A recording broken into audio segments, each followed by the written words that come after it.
Have you ever heard of a man who started with only 5 people and ended up building the largest church in the world? This is the incredible story of Dr. David Yonggi Cho, a man whose unshakable faith changed the spiritual landscape of modern Christianity. Born on February 14, 1936, in Ulsan, South Korea, Cho's early life was marked by poverty, hardship, and sickness. He grew up during the aftermath of World War II and the Korean War, a time when his country was broken and in desperate need of hope. As a teenager, Cho was diagnosed with tuberculosis, a deadly disease at the time. Doctors gave up hope, but he didn't. Lying on his sickbed, he began to pray to God for healing. He later said that it was in that moment of despair that he truly met God. Miraculously, Cho recovered and decided to dedicate his entire life to serving God. He joined a Bible college in Seoul and soon after graduation began preaching in a small tent in a poor neighborhood.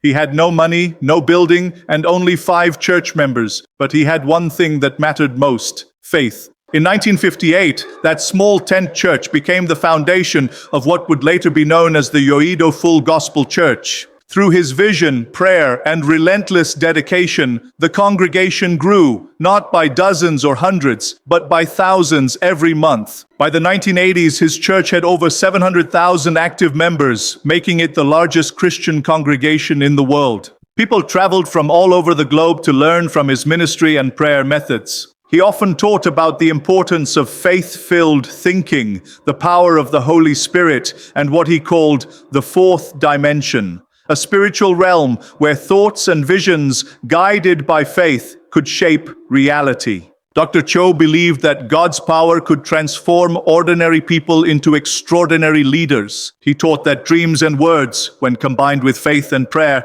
could move mountains. He was a pioneer of the cell group model, dividing his large church into thousands of small prayer groups, each led by ordinary men and women. His teachings inspired millions, especially during South Korea's difficult post-war years, giving people hope, purpose, and a sense of spiritual strength. He once said, "In his later life, Dr. Cho faced challenges and controversies, but his legacy of faith and perseverance remained untouched." He wrote several books, preached across continents, and founded Good People, a humanitarian organization dedicated to helping the poor. Dr. Cho passed away on September 14, 2021, at the age of 85, but his vision continues to inspire millions worldwide. The Yoido Full Gospel Church still stands today in Seoul as a living testimony to what faith can achieve. Dr. David Yonggi Cho's life reminds us that no matter how small we start, faith can create miracles. His story is not just about religion, it's about believing that the impossible is This was Dr. David Yonggi Cho, a man whose faith moved mountains and hearts around the world.